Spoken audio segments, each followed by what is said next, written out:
नमस्कार, आप सभी का हमारे चैनल जय गुरुदेव उत्तराखंड पर एक बार फिर से बहुत बहुत स्वागत है। आशा करते हैं कि आप सभी स्वस्थ होंगे। इसी कामना के साथ आइए बिना देर किए हुए लेकर चलते हैं आपको आज के अद्भुत विशेषांक की ओर। तो आज के क्रमांक में हम बात करने जा रहे हैं कि आप काफी समय से पूजा पाठ कर रहे हैं, अपने अनुष्ठान कर रहे हैं, लेकिन उनका फल आपको आखिर क्यों नहीं मिल पाता है। ऐसे कौन से कारण हैं जो कि आपके पूजा विधि विधान में चाहे अनचाहे किसी न किसी प्रकार की त्रुटिवश आपके जीवन में पूर्ण कृपा को अर्जित नहीं कर पाते हैं। तो आज के इस क्रमांक में हम इसी विषय पर बात करने वाले हैं, क्योंकि बहुत सारे अनन्य दर्शकों के इसी क्रम में प्रश्न आ रहे हैं कि हमें तो ईश्वर से जुड़े हुए काफी समय हो गया, लेकिन फिर भी हमारे जीवन में क्यों चमत्कार नहीं होते, क्यों हमारे जीवन में हम आगे नहीं बढ़ पा रहे हैं, क्यों जीवन इतना कष्टमय हो गया है। तो आइए बिना समय व्यर्थ किए हुए बढ़ते हैं आज के इस अद्भुत क्रमांक की ओर। श्री महाराज जी के आशीर्वाद अनुसार आज आपको 3 हम ऐसे उपाय बताने वाले हैं जो कि यदि आप क्रमबद्ध होकर करते हैं तो आपके जीवन में जिन चीजों का आपको फल नहीं मिल रहा, जीवन में काफी पूजा विधि विधान, काफी अनुष्ठान और आध्यात्म की ओर गति करने पर भी जीवन में कुछ अद्भुत नहीं हो पा रहा, तो आज के ये 3 उपाय यदि आप कर लेते हैं तो निश्चित तौर पर आपकी ये शिकायत, आपके ये कष्ट सदा के लिए दूर होने वाले हैं। तो आइए बढ़ते हैं पहले उपाय की ओर। देखिए, पहला उपाय बताने से पूर्व मैं आपको एक बात अवश्य बताऊंगा कि यदि आप चाहते हैं कि हमारे जीवन में किसी न किसी प्रकार के बड़े चमत्कार घटित हों, हम जीवन में आगे बढ़ सकें, सच्चा मार्गदर्शन मिल सके, तो एक बात का आपको ध्यान करना है कि आध्यात्म का एक ही मार्ग है, वह है भक्ति मार्ग। आप जीवन में पूजा विधि विधान अनुष्ठान से अपने आप को जोड़ के रखेंगे तो आपको जीवन में कष्ट नहीं आएंगे। अब बात करते हैं वो कौन सा उपाय है जो आपको करना चाहिए। पहला उपाय आपको यह करना है कि पूरे दिन का, इस पूरे जीवन का सबसे अद्भुत जो क्षण होता है, जिस समय ईश्वर अपनी ऊर्जाएं प्रत्यक्ष रूप से इस धरा पर भेजते हैं, वह काल होता है ब्रह्म मुहूर्त का काल। ब्रह्म मुहूर्त के काल में अलग अलग लोगों ने अलग अलग प्रकार से इन बातों को कहा है, लेकिन ब्रह्म मुहूर्त का जो उचित समय होता है वह हमारे भारतवर्ष में प्रातःकालीन 3 बजे से लेकर 5 बजे तक का समय बहुत बहुत अनुकूल माना गया है। अगर आप ब्रह्म मुहूर्त काल में सुबह उठकर ईश्वर को पहली पूजा, पहली विधि और पहले अनुष्ठान प्रेषित करते हैं तो ये वो समय होता है जब आप सोचिए, मैं आपको बड़े ही आसानी से इस बात को बताता हूं कि आप सोचिए जब ईश्वर की संपूर्ण ऊर्जा इस धरा पर पड़ रही होती है, उस समय यदि आप जागृत अवस्था में ईश्वर को नमन करते हैं, ईश्वर से प्रार्थनाएं करते हैं, तो उस समय ईश्वर का आपके साथ प्रत्यक्ष संबंध है वो स्थापित हो जाता है। और इस प्रत्यक्ष संबंध में आपकी जो बुद्धि होती है, क्योंकि देखिए जो इस संपूर्ण सृष्टि में ऊर्जा विराजमान है वही ऊर्जा आपके अंतर्गत भी विराजमान है, तो ऊर्जा से ऊर्जा का मिलन यानी आत्मा से परमात्मा के मिलन का वे सबसे अनुकूल समय होता है ब्रह्म मुहूर्त का काल। इसीलिए ब्रह्म मुहूर्त के काल को हमारे धर्म शास्त्रों में भी बहुत बहुत उत्कृष्ट स्थान प्राप्त है। ये वो अभीष्ट समय होता है जिस समय बहुत से ऋषि मुनि जागृत अवस्था में होकर ईश्वर से अपनी हर बात को कहने में सक्षम हो पाते हैं और ईश्वर से आशीष प्राप्त करने में भी सामर्थ्य बना पाते हैं। तो इसीलिए ब्रह्म मुहूर्त को अपना कर देखिए, इस विशिष्ट समय काल में आप जागृत होकर देखिए तो आप पाएंगे कि आपके जीवन में बहुत सी परेशानियां स्वतः ही दूर हो जाएंगी। तो अब बात करते हैं दूसरे उस अद्भुत उपाय की जो कि आपको करना चाहिए। देखिए, ये उपाय श्री महाराज जी से प्रत्यक्ष रूप से जुड़ा हुआ है। जैसे मैंने आपको बहुत से क्रमांकों में बताया है कि किस प्रकार से प्रभु श्री राम जी के नाम की महिमा को आपको अपने जीवन में शामिल करना चाहिए, यानी कि मैंने कई क्रमांकों में आपको बताया हुआ है कि श्री राम जी के नाम का आपको जाप करना चाहिए। लेकिन आज के इस क्रमांक में मैं आपको एक ऐसा मूल मंत्र बताने वाला हूं जो कि स्वयं श्री महाराज जी भी करते हैं। देखिए, श्री राम जी के नाम का जो जाप है वह स्वयं श्री महाराज जी तो करते ही हैं, इसके साथ साथ श्री महाराज जी नारायण नारायण का भी जाप करते हैं।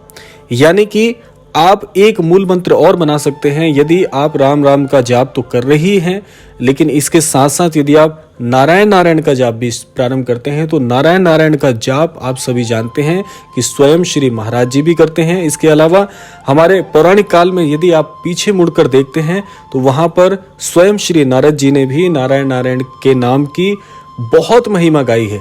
और प्रभु श्री नारायण जी के नाम का नाम लेने से भी बहुत सी सिद्धियां आपको प्राप्त होती हैं। देखिए, जब आप नारायण नारायण का नाम जाप करते हैं तो इससे क्या होता है कि सबसे पहला लाभ आपको ये होगा कि आपका जो अंतर्मन है वो आध्यात्म में पूरी तरह से एक प्रकार से समर्पित हो जाएगा। जिन लोगों को ये शिकायत होती है कि हम अपने जीवन में आध्यात्मिक तो बनना चाहते हैं लेकिन इस भौतिक संसार में हम खो जाते हैं, तो नारायण नारायण का जाप करने से आपके जीवन में एक परिवर्तन तो बहुत बड़ा आने वाला है कि आपको एक ऐसी दृष्टि मिलेगी जिसमें भौतिक जगत आपको अलग दिखाई देगा और उसी प्रकार से ये जो आध्यात्मिक जगत है इसमें आप दोनों में भिन्नता करने में पूर्ण रूप से सक्षम हो पाएंगे। और ये सबसे अद्भुत चीज होती है कि जब आप भौतिक जगत और आध्यात्मिक जगत को अलग अलग दृष्टि से देखना प्रारंभ करते हैं तो समझ लीजिए कि आप जीवन में जो भी सिद्धि प्राप्त करना चाहते हैं उसके लिए आपका मार्ग प्रशस्त हो जाता है। तो इतनी शक्ति है प्रभु श्री नारायण जी के नाम में। और देखिए, वैसे तो देखिए सारे जाप जो होते हैं वो एक ही परमात्मा को समर्पित होते हैं। जिस प्रकार से अलग अलग नामों का जो महत्व होता है वो अलग होता है, उसी प्रकार से इन नाम जापों का भी यदि आप जाप करते हैं तो उससे क्या होगा कि मिलने वाले जो फल हैं उसमें भी आपको बहुत बहुत अद्भुत प्रकार के अनुभव भी प्राप्त होंगे। तो इसीलिए आप जीवन में नारायण नारायण के नाम का भी जाप कर सकते हैं, जो कि बहुत बहुत उत्कृष्ट है, बहुत अद्भुत है। आपके जीवन में अनेकों आशीर्वाद ये लेकर आएगा। तो ये जाप भी आप अपने जीवन में जोड़कर रखिएगा। अब बात करते हैं तीसरे उपाय की, जो कि इस क्रमांक में बहुत महत्वपूर्ण किरदार निभाने वाला है। तो तीसरा उपाय है कि अब देखिए, तीसरा उपाय जो है ये इतना सरल है कि हर एक को लगेगा कि इतना सरल उपाय तो हम भी कर सकते हैं, इसमें क्या बड़ी बात है। देखिए, मैं हर क्रमांक में आपको एक बात कहता हूं, जो चीज सबसे सरल नजर आती है वही सबसे ज्यादा गूढ़ होती है। जिसको आप सरल मानते हैं उस सरलता का अनुभव आप कर तो रहे हैं, लेकिन उस बात को निभाना भी अपने आप में एक बहुत बड़ी बात है। तो इसीलिए जो ये उपाय है ये इतना सरल है कि अगर आप इसको कर लेते हैं तो आप पाएंगे कि किसी न किसी प्रकार से आपके जीवन में उन्नति के मार्ग भी प्रशस्त होने वाले हैं। साथ साथ आपको आध्यात्म के प्रति रुचि भी बढ़ेगी, क्योंकि जब तक रुचि नहीं होगी तब तक आप आध्यात्म में गति नहीं कर सकते हैं। अब तीसरा उपाय क्या है यह सुनिएगा कि देखिए, प्रत्येक व्यक्ति चाहता है कि मैं ईश्वर को अपनी पूजा आराधना और विधि से प्रसन्न कर लूं, लेकिन समय के अभाव के चलते हम ये कार्य नहीं कर पाते हैं। तो पहले उपाय में तो मैंने आपको बताया कि ब्रह्म मुहूर्त में जागृत होना है और साथ साथ पूजा प्रेषित करनी है। लेकिन कई लोगों की यहाँ पर भी शिकायत होती है कि हम ब्रह्म मुहूर्त में नहीं उठ पाते या किसी कार्य के चलते हम असमर्थ हैं उस पूजा को करने में। तो क्या कोई ऐसा मार्ग हो सकता है जिससे हमें ब्रह्म मुहूर्त की पूजा का ही लाभ मिल सके? तो बिल्कुल आपके लिए ये तीसरा उपाय बहुत महत्वकारी है। इसमें आपको क्या करना है कि आपको प्रातःकालीन पूजा अगर नहीं कर पा रहे हैं तो संध्याकालीन पूजा अवश्य करनी ही करनी है, ये नियम बना लीजिए। क्योंकि पूरे दिन में ब्रह्म मुहूर्त के अलावा एक ऐसा समय और होता है जिस समय आपको बहुत अद्भुत लाभ होते हैं उस पूजा के। ये पूजा है संध्याकालीन आरती, संध्याकालीन पूजा, संध्याकालीन ईश्वर की आराधना करना। संध्याकालीन का समय जो होता है वो सूर्यास्त के बाद का माना गया है। तो सूर्यास्त के बाद की जो पूजा होती है उसमें अवश्य आपको पूर्ण रूप से अपने अंतर्मन की बात ईश्वर से कहनी है। जिस भी प्रकार से आप पूजा विधि विधान कार्य करते हैं, सबकी पूजा विधि विधान अलग अलग होते हैं, लेकिन सबसे बड़ा महत्व है कि आप पूजा करिए तो सही। इसीलिए संध्याकालीन का समय उन लोगों के लिए बड़ा उपयुक्त है जो ब्रह्म मुहूर्त में नहीं उठ पाते हैं या किसी कारणवश ब्रह्म मुहूर्त की जो पूजा है उसको करने में असमर्थ हैं। इससे आपको मैं बता दूं कि उतना ही लाभ मिलेगा जितना ब्रह्म मुहूर्त की पूजा का मिलता है, क्योंकि संध्याकालीन आरती जो होती है वो हमारे शांत मन से होकर गुजरती है और ईश्वर के चरणों को पूर्ण रूप से स्पर्श करके उन्हें हमारी याद दिलाती है। तो इसीलिए ये 3 उपाय जो मैंने आपको बताए हैं, अगर ये 3 उपाय आप कर लेते हैं तो श्री महाराज जी की अद्भुत कृपा तो आपको मिलेगी ही, साथ साथ आध्यात्म में गति करने वाले लोगों की जो अभी तक की अपेक्षाएं हैं वो भी पूर्ण होती हैं। तो आज का ये अद्भुत क्रमांक यहीं पर समाप्त होता है। आशा करते हैं इस क्रमांक से आपको अवश्य ही कुछ महत्वपूर्ण जानकारी प्राप्त हुई होगी। इसी कामना के साथ विदा लेने का समय आ गया है।